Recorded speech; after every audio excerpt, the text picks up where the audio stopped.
Hello student, आप सभी लोगों का स्वागत है आज के इस डेली क्वेश्चन प्रैक्टिस में। जो लोग हमसे आज नए जुड़ रहे हैं उन सभी लोगों को मैं बताना चाहूँगा कि हम डेली रात को 10 बजे क्वेश्चन प्रैक्टिस यहाँ पर करते हैं, जहाँ पर मैं अभी आपके लिए करा रहा हूँ एनसीईआरटी के एग्जाम्पलर की क्वेश्चन प्रैक्टिस। अभी तक मैं आपसे एनसीईआरटी में फर्स्ट बुक के चैप्टर नंबर 3 तक बात कर चुका हूँ।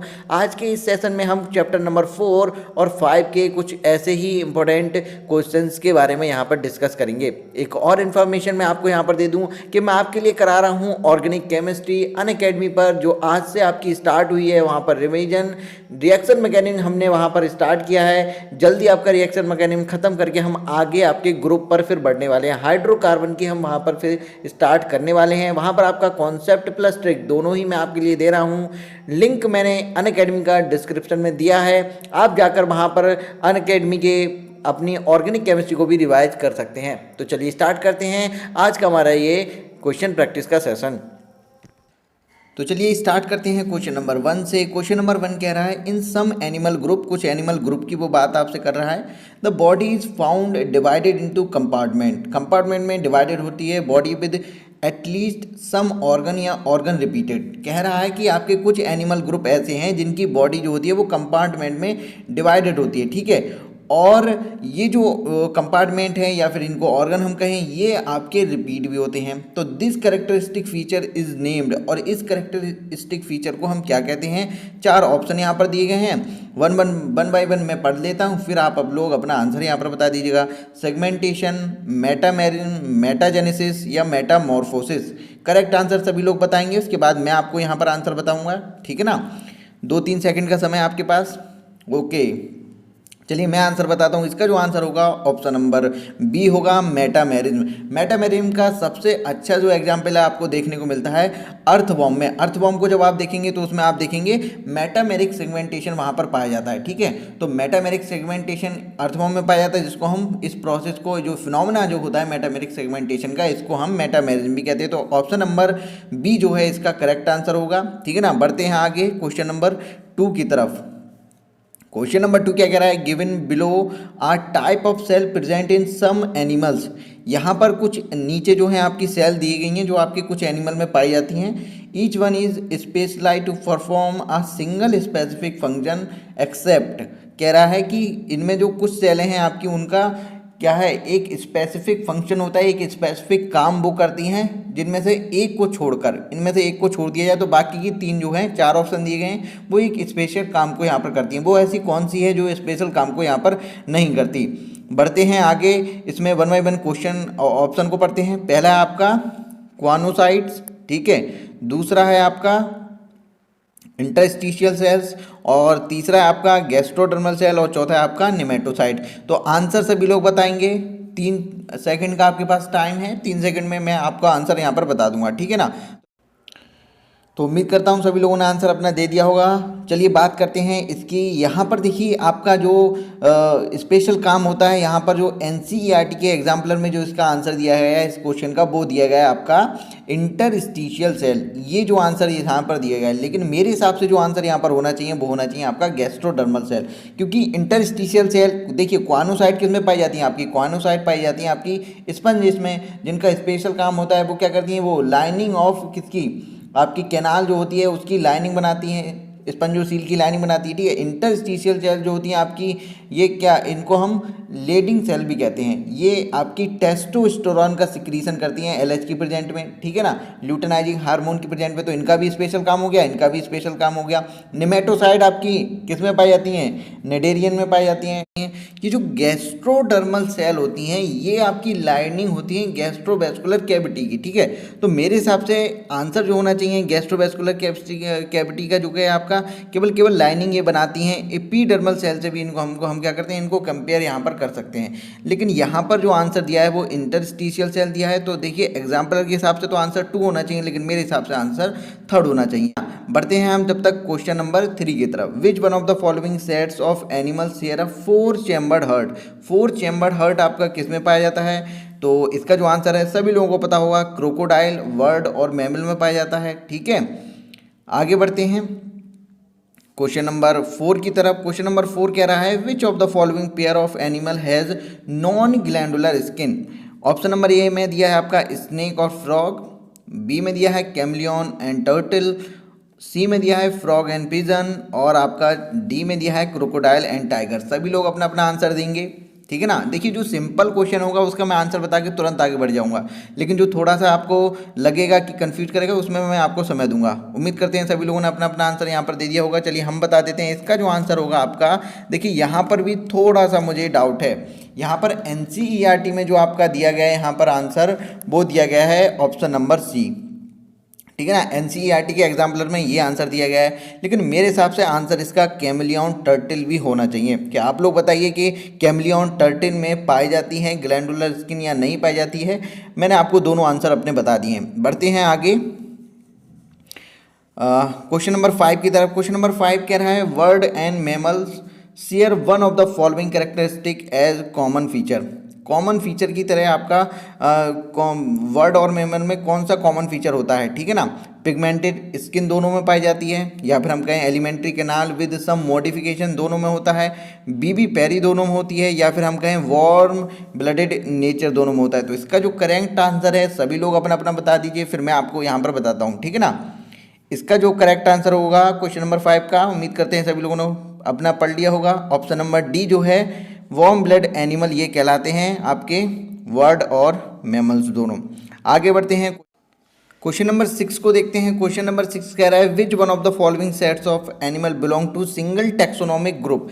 आपको बताना है कि इनमें से आपका कौन सा वो ग्रुप है, मतलब कौन सा आपके जो सेट्स यहाँ पर दिए गए हैं वो एक ही आपके टैक्सोनॉमिक ग्रुप से बिलोंग करते हैं, ठीक है ना। चाहे उनका सेम फाइलम होना चाहिए, सेम उनका किंगडम होना चाहिए, इस तरीके से आपको पूरा बता देना है, ठीक है। किंगडम तो सबका सेम ही है, लेकिन फाइलम उनका सेम होना चाहिए, ठीक है। तो आइए देखते हैं एक बार कि कौन same taxonomic single taxonomic group से बिलोंग करते हैं। ऑप्शन नंबर ए में cattle fish, jelly fish, star fish, silver fish, dog fish, आपका ये सब चीज़ें दी गई हैं। ऑप्शन नंबर बी में आपका दिया गया है bat, pigeon, butterfly. Option number C में दिया गया है मंकी, पिजन और आपका मैन, ठीक है। और आपके ये सिल्क वॉर्म, टेप वॉर्म और अर्थ वॉर्म ये दिया गया है। तो यहाँ पर जो है आपका आंसर सभी लोग बताइए क्या होगा। आंसर क्या होगा इसका जो आंसर होगा ऑप्शन नंबर सी होगा, क्योंकि मंकी, चिंपैंजी और मैन ये सेम टैक्सोनॉमिक ग्रुप से यहाँ पर बिलोंग करते हैं, ठीक है। उम्मीद करते हैं सभी लोगों को पता हो। तो अब बात करते हैं क्वेश्चन नंबर 7 की। विच one of the following statement is incorrect. कौन सा स्टेटमेंट यहाँ पर इनकरेक्ट है, आइए इसके बारे में बात करते हैं। ऑप्शन नंबर ए कह रहा है कि mesoglea is present in between ectoderm and endoderm in Obelia. पहले सभी ऑप्शन यहाँ पर पढ़ लेते हैं, उसके बाद मैं आपको आंसर बताऊंगा आप लोगों के देने के बाद, ठीक है। ऑप्शन नंबर बी कह रहा है radial symmetry found in Asterias, ठीक है। ऑप्शन नंबर सी कह रहा है Fasciola is pseudocoelomate animal. Option number D कह रही है Taenia is the triploblastic animal. तो सभी लोग अपना आंसर बताएंगे, उसके बाद मैं आपको आंसर दूंगा। 2-3 सेकंड का समय है बस आपके पास। चलिए मैं आंसर बताता हूँ। तो इसका जो करेक्ट आंसर है वो है आपका option number A, mesoglea is present in between ectoderm and endoderm in Obelia. नहीं, ये आंसर गलत होगा, ये होगा आपका ऑरेलिया यहाँ पर, तो आंसर ये ठीक हो जाता। बट आइए बढ़ते हैं क्वेश्चन नंबर 8 की तरफ। क्वेश्चन नंबर 8 कह रहा है which one of the following statement is incorrect. यहाँ पर ऑप्शन नंबर 1 है आपका in cockroach and prawns excretion of waste material occur through Malpighian tubule. Option number B कह रहा है in ctenophore locomotion is mediated by comb plates. Option number C कह रहा है कि फैसियोला में फ्लेम सेल के थ्रू एक्सक्रीशन होता है। ऑप्शन नंबर डी कह रहा है कि अर्थवर्म जो होते हैं आपके वो हर्मेफ्रोडाइट होते हैं, साथ ही उनमें क्रॉस फर्टिलाइजेशन होता है। ये चारों के चारों ऑप्शन आपके दिए गए हैं, सभी लोगों को अपना अपना करेक्ट आंसर यहाँ पर बताना है, फिर मैं आपको आंसर बताता हूँ। इसका जो आंसर होगा वो होगा आपका ऑप्शन नंबर ए जो है इसका करेक्ट आंसर है, क्योंकि कॉकरोच में आपका मेल्फीबियन ट्यूब्यूल के थ्रू नहीं होता है। अब आपको याद आ जाना चाहिए किसके थ्रू होता है। आगे बढ़ते हैं क्वेश्चन नंबर 9 की तरफ। क्वेश्चन नंबर 9 कह रहा है which one of the following is oviparous. Oviparous कौन सा होता है, तो इसका जो करेक्ट आंसर होगा वो होगा आपका प्लेटिपस, क्योंकि फ्लाइंग फिश में क्या होते हैं, ये भी बीबी पैरस होते हैं, एलिफेंट भी बीबी पैरस होता है और वेल भी आपकी बीबी पैरस होती है। तो आपका जो आंसर हो जाएगा वो हो जाएगा आपका प्लेटिपस। क्वेश्चन नंबर 9 की तरफ बढ़ते हैं। क्वेश्चन नंबर 9 कह रहा है which one of the following is not a poisonous snake. Poisonous snake कौन, जहरीला सांप यहाँ पर नहीं है। कोबरा, वाइपर, पाइथन और आपका ये क्या है, क्रेट। तो यहाँ पर आपका जो आंसर होगा सभी लोगों को पता होना चाहिए, उम्मीद करते हैं। पाइथन इसका जो है वो करेक्ट आंसर है, ठीक है। बढ़ते हैं क्वेश्चन नंबर 11 की तरफ। क्वेश्चन नंबर 11 कह रहा है, match the following list of animal with their level of organisation. उनका ऑर्गेनाइजेशन के हिसाब से आपको यहाँ पर करेक्ट मैचिंग करनी है। तो आइए करेक्ट मैचिंग करते हैं। ऑर्गन लेवल, ऑप्शन नंबर ए जो है आपका वो है आपका ऑर्गन लेवल ऑफ ऑर्गेनाइजेशन किस में होगा, ऑर्गन लेवल ऑफ ऑर्गेनाइजेशन आपका होता है फैस्यूला में, ठीक है ना। तो इसकी करेक्ट मैचिंग ये हो जाएगी। ऑप्शन नंबर बी है आपका cellular level, cellular aggregate level of organisation किस में आपका होगा, तो ये जो होगा आपका स्पॉन्जिला में, क्योंकि इसका सेलुलर लेवल ऑर्गेनाइजेशन पाया जाता है। सी कह रहा है आपका टिश्यू लेवल ऑर्गेनाइजेशन किस में होगा, तो टिश्यू लेवल ऑर्गेनाइजेशन आपका किस में होता है, टिश्यू लेवल आपका पाया जाएगा इसमें ओवेलिया में। और ऑर्गन सिस्टम लेवल ऑर्गेनाइजेशन किस में होगा आपका, ये होगा आपका ऑप्शन नंबर ए में, ठीक है ना। तो यही जो करेक्ट मैचिंग है वो आप मिला लीजिए अब किस में होगी। तो इस हिसाब से जो हमने अभी बताया इसके हिसाब से जो ऑप्शन नंबर सी जो है इसका करेक्ट आंसर होगा। ये मिलाकर देख लीजिएगा, थोड़ा समय इसमें लगेगा, वीडियो पॉज करके भी आप इसको कर सकते हैं। आगे बढ़ते हैं क्वेश्चन नंबर 12 की तरफ। नंबर 12 कहता है the body cavity present between body wall and gut wall in some animal the cavity is not lined by mesoderm such animal is called. यहाँ पर कह रहा है कि बॉडी कैविटी आपकी मीजोडर्म के द्वारा लाइन नहीं होती, ऐसे एनिमल को हम क्या कहते हैं, ए सीलोमेट कहते हैं, स्यूडोसीलोमेट, सीलोमेट या फिर हीमोसीलोमेट कहते हैं। तो इसका जो करेक्ट आंसर होगा आपका ऑप्शन नंबर बी होगा, स्यूडोसीलोमेट, ठीक है ना। उम्मीद करते हैं सभी लोगों को पता होगा। बढ़ते हैं क्वेश्चन नंबर 13 की तरफ। तो आइए अब करते हैं क्वेश्चन नंबर 13 को। क्वेश्चन नंबर 13 में भी आपके दो कॉलम दिए गए हैं, column A column B. Correct matching यहाँ पर भी आपको करनी है, ठीक है ना। कॉलम ए में आपका पोरीफेरा, एसके हेलमिंथीज, एनेलिडा और आपका आर्थ्रोपोडा और आपका ये गायनोडर्मेटा दिया गया है। यहाँ पर भी कुछ चीज़ें दी गई हैं, आपको करेक्ट मिलान यहाँ पर करना है। पोरीफेरा में आपका क्या पाया जाता है ये आपको देखना है। यहाँ पर दिया गया है canal system, water vascular system, muscular pharynx, complete और ज्वाइंट अपेंडेजेस या फिर मेटामर्स, ये सारी चीज़ें यहाँ पर दी गई हैं। तो पोरीफेरा में आपका पाया जाता है कैनाल सिस्टम। तो ए का तो फर्स्ट हो गया, ठीक है ना। तो ध्यान रखेंगे ए का फर्स्ट हो गया। एसके हेलमिंथीज जो है, एसके हेलमिंथीज में क्या होगा आपका, वाटर वेस्कुलर सिस्टम होगा, मस्कुलर फेरिंग्स होगा, कॉम्प्लेट होगी, ज्वाइंट अपेंडेज होंगे या फिर मेटामर्स होगा, क्या होगा आपका बताइए। यहाँ पर जो होता है मस्कुलर फेरिंग्स आपका एसके हेलमिंथीज कलेक्ट आपका हो जाएगा, मैचिंग यहाँ पर करेक्ट हो जाएगी। एनेलिडा का क्या होगा, एनेलिडा में क्या पाया जाता है आपका, मेटामर्स होंगे, ठीक है ना। एनेलिडा में आपके मेटामर्स होंगे, तो सी का 5 हो जाएगा। ऑर्थोपोडा में ज्वाइंट अपेंडेज होते हैं। और ई का जो होगा क्या होगा, फिर एक ही बचा आपका ई का, तो बाकी तो मिला ही लीजिए। अब ये जो है करेक्ट मैचिंग यहाँ पर हो गई है, इसमें से जो ऑप्शन हो जाएगा आपका वही सही हो जाएगा। जो अभी मैचिंग की है वो कहाँ दी है, ऑप्शन नंबर सी में दी हुई है। तो उम्मीद करते हैं आपके ये जो क्वेश्चन है आपके अच्छे से हो गए होंगे। बहुत ही आराम से मैंने यहाँ पर लेकर चला हूँ। जैसा स्टूडेंट कहते थे कि समय नहीं मिलता हमको ऑप्शन बताने का, तो मैंने आराम से यहाँ पर कराया है। उम्मीद करते हैं सभी लोगों ने अच्छे से यहाँ पर किया होगा। बढ़ते हैं हमारे नेक्स्ट चैप्टर मॉर्फोलॉजी की तरफ। तो मॉर्फोलॉजी में जो सबसे पहला जो आपका क्वेश्चन है वो आपसे कह रहा है rearrange the following zone as seen in the root of vertical section and choose the correct option.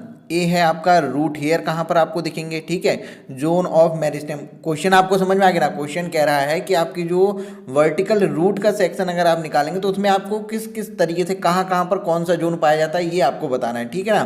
फिर रूट कैप है, zone of maturation, zone of elongation. देखिए आपको एक एनसीईआरटी में इस तरीके का एक दिया हुआ है डायग्राम, जहाँ पर आपके रूट हेयर भी बताए गए हैं, इलॉन्गेशन फेज भी बताई गई है। तो उम्मीद करते हैं आपने वो डायग्राम देखा होगा, उसी डायग्राम से ये क्वेश्चन बनाया गया है। तो सबसे पहले आपका क्या आता है, रूट कैप आता है। इस डायग्राम में सब देखेंगे तो यहाँ पर ये रूट कैप होता है ना, तो रूट कैप सबसे पहले आएगा, ठीक है ना। उसके बाद आपका क्या होगा, रूट कैप हो गया। उसके बाद आपका होता है मेरिस्टेम, जोन ऑफ मेरिस्टेम पाई जाती है फिर, ठीक है ना। उसके बाद आपका आता है जोन ऑफ इलॉन्गेशन। उसके बाद आपका होता है रूट हेयर होते हैं जोन ऑफ इलॉन्गेशन के बाद। उसके बाद जोन ऑफ मैचुरेशन। तो ये आपका जो है करेक्ट सीक्वेंस हुआ। और ये जो ऑप्शन है आपके किस में है, ऑप्शन नंबर ए में है। ये करेक्ट सीक्वेंस है आपका वो ऑप्शन नंबर ए में है। तो इसका जो आंसर हो जाएगा ऑप्शन नंबर ए हो जाएगा। आगे बढ़ते हैं क्वेश्चन नंबर 2 की तरफ। क्वेश्चन नंबर 2 कह रहा है in an inflorescence where flower are borne laterally in acropetal succession the position of youngest flower bird sell B,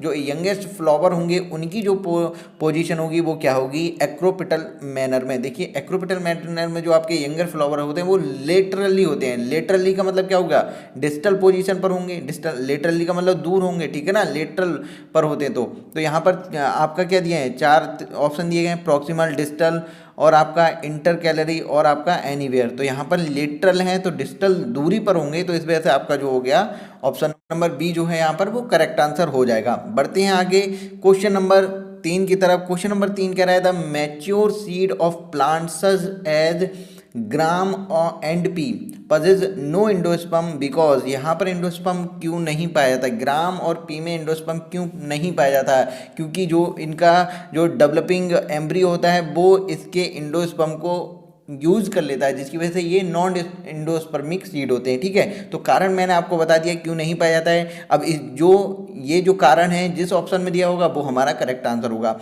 पढ़ते हैं ऑप्शन नंबर ए को। ऑप्शन नंबर ए कह रहा है these plant are not angiosperm, ये आपका गलत हो गया, ये तो नहीं है। There is no double fertilisation, ये भी आपका गलत है, क्योंकि ये जो है आपका एंजियोस्पर्म है, तो एंजियोस्पर्म में डबल फर्टिलाइजेशन आपका पाया जाता है। ऑप्शन नंबर सी कह रहा है endosperm is not form in them, बिल्कुल बनता है लेकिन वो पाया नहीं जाता, बनता तो है, ये कह रहा है बनता ही नहीं है, ठीक है ना। उसके बाद आपका डी कह रहा है इंडोस्पर्म गेट्स यूज्ड अप, मतलब यूज हो जाता है डेवलपिंग एम्ब्रियो के द्वारा ड्यूरिंग द डेवलपमेंट। तो ऑप्शन नंबर डी जो है इसका वो करेक्ट आंसर हो जाएगा। क्वेश्चन नंबर 4 की तरफ बढ़ते हैं। क्वेश्चन नंबर 4 कह रहा है roots developed from parts of the plant other than radicle. Other than radicle से अगर आपकी रूट कोई डेवलप होती है तो उसको हम क्या कहते हैं, एडवेंटिशियस रूट कहते हैं। तो किस ऑप्शन में यहाँ पर दिया adventitious root, option number C में दिया है, तो इसका जो है ऑप्शन नंबर सी जो है वो करेक्ट आंसर यहाँ पर हो जाएगा। बढ़ते हैं आगे क्वेश्चन नंबर 5 की तरफ। क्वेश्चन नंबर 5 कह रहा है venation is the term used to describe the pattern of arrangement. Vein और आपके वेनलेट के अरेंजमेंट को हम वेनेशन कहते हैं, ठीक है। तो किसमें है ये वाला ऑप्शन, फ्लोरल ऑर्गन यहाँ पर दिया है, फ्लोरल इन्फ्लोरल। ऑप्शन नंबर सी जो है आपका यहाँ पर करेक्ट आंसर हो जाएगा, क्योंकि वेन के अरेंजमेंट को, वेन और वेनलेट के अरेंजमेंट को हम क्या कहते हैं, लेमाइना पर, उसको हम वेनेशन कहते हैं। बढ़ते हैं क्वेश्चन नंबर 6 की तरफ। क्वेश्चन नंबर 6 कह रहा है endosperm a product of double fertilisation in angiosperm, ठीक है ना। एंडोस्पर्म जो होता है वो डबल फर्टिलाइजेशन का प्रोडक्ट होता है एंजियोस्पर्म में। Is absent in the seed of, किस एंजियोस्पर्म में यहाँ पर वो एब्सेंट होगा, ठीक है ना। तो किस सीड में मतलब आपका ये डबल फर्टिलाइजेशन एब्सेंट होगा, ये चीज़ आपको बतानी है यहाँ पर। तो ग्राम में होगा, ऑर्किड में होगा, मेज में होगा, कैस्टर में, तो इसका जो आंसर है वो करेक्ट आंसर आपका कौन सा होगा, ऑप्शन नंबर बी जो है इसका करेक्ट आंसर होगा, ऑर्किड, क्योंकि ये जो है आपका मोनोकोटिलीडन है, ठीक है ना। बढ़ते हैं आगे क्वेश्चन नंबर 7 की तरफ। क्वेश्चन नंबर 7 कह रहा है many pulses of daily uses belong to one of the family below. यहाँ पर आपकी जो है कई सारी फैमिली दी गई हैं और कह रहा है कि जो दालें जो हम डेली यूज़ करते हैं वो दाल किस फैमिली में आती हैं, सोलोनेसी में, फेबिएसी में, लिलिएसी में या फिर आपकी पोएसी में। तो इसका जो करेक्ट आंसर होगा, बोलिए क्या होगा, इसका जो करेक्ट आंसर होगा वो होगा ऑप्शन नंबर बी जो है इसका वो करेक्ट आंसर है, Fabaceae. Fabaceae is the correct answer. आगे बढ़ते हैं क्वेश्चन नंबर 8 की तरफ। The placenta is attach to the developing seed near the, किसके होता है, टेस्टा के करीब, हाइलम, माइक्रोपाइल, चला जा। तो सबको इसका आंसर पता होगा, ऑप्शन नंबर डी जो है इसका करेक्ट आंसर है, ठीक है ना। बढ़ते हैं आगे ऑप्शन नंबर क्वेश्चन नंबर 9 की तरफ। Which of the following plant used to extract the blue dye. Blue dye किससे हमको प्राप्त होती है ये आपको बताना है। तो इंडिगो फेरा क्या है आपका, ब्लू डाई इसको कहते हैं, ठीक है ना। याद कर लीजिए, इंडिगो फेरा इज ब्लू डाई, इंडिगो फेरा इज ब्लू डाई, 2-3 बार बोलेंगे याद हो जाएगा। तो इसका जो करेक्ट आंसर हो गया, क्या हो गया, क्वेश्चन नंबर 9 का करेक्ट आंसर हो गया ऑप्शन नंबर बी। थोड़ा सा स्पीड मैंने बढ़ा दिया क्योंकि ये बहुत ही ज़्यादा सरल क्वेश्चन है और सभी के सभी याद करने वाले, तो ये तो आपको पता ही होने चाहिए। यही क्वेश्चन जो होते हैं आपके तुरंत हो जाते हैं, ठीक है ना। बढ़ते हैं क्वेश्चन नंबर 10 की तरफ। क्वेश्चन नंबर 10 कह रहा है match the following and choose the correct answer. दो यहाँ पर ग्रुप ए ग्रुप बी दिया गया है। ग्रुप ए में एरोलोन लेयर, पार्थिनोकार्पिक फूड, ओब्यूल और आपका एंडोस्पर्म दिया गया है। यहाँ पर आपका दिया है ऑप्शन बी में without fertilisation, nutrition, double fertilisation और आपका सीड। तो आपको करेक्ट मैच करना है, ठीक है ना। चलिए मिलाते हैं।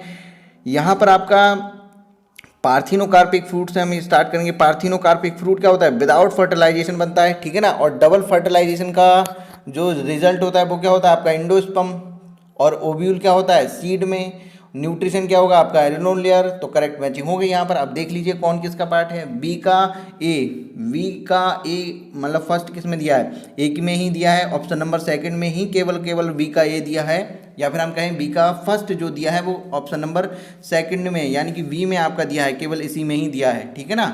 ये जो मिलान है तो यही आपका जो हो जाएगा करेक्ट आंसर यहाँ पर हो जाएगा। ये भी एक तरीका होता है कि आप यहाँ पर एलिमिनेशन कर दीजिए, जो आता है आपको वो देख लीजिए, बाकी नहीं आता है तो कोई बात नहीं।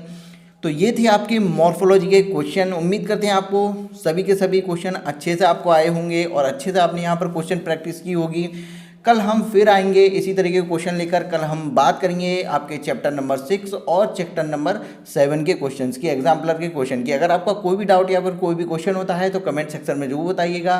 वीडियो को ज़्यादा से ज़्यादा शेयर करिए ताकि ज़्यादा से ज़्यादा लोगों तक ये पहुँचे। मिलते हैं कल कुछ और इम्पोर्टेंट क्वेश्चंस के साथ।